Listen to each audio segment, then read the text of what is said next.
Mesélj magadról egy picit. Hát, szóval én szeretem a bubont, meg vannak barátaim, akikkel szoktunk játszani. És emberek? Emberek, jó. Tényleg. Még valami magadról esetleg kedvenc színed, vagy valami? Hát, szeretem a chipset, meg a kólát. Olyan munkám is szoktam vagyok, mert anyukám még kitagadtak. De te ki vagy? Van fogod?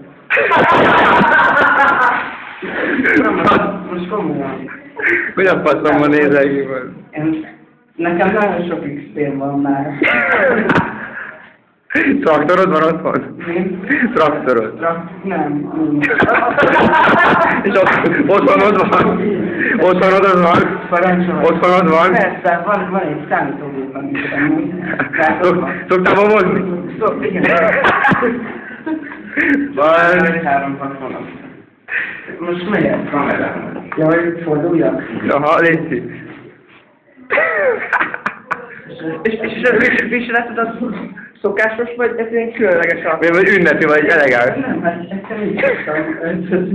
Igazából nem, valami baj van. Szerintem arra, hogy a ruha, vagy alapvetően nem is kell a gépezés. Alapvetően ez egy hetán. Szóval, igen. Meg van új egerem.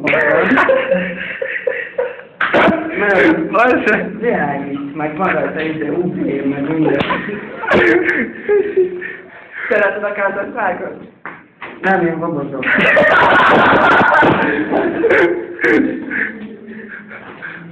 Barátnőt? Mi? Van barátnőt? Van, bomba ismerkedtünk meg.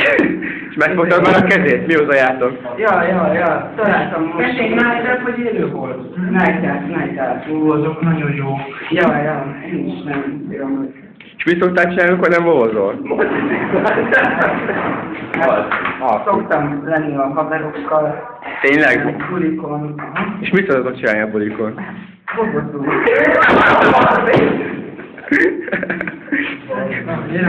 Körülbelül. Jó van. Szia! Szia!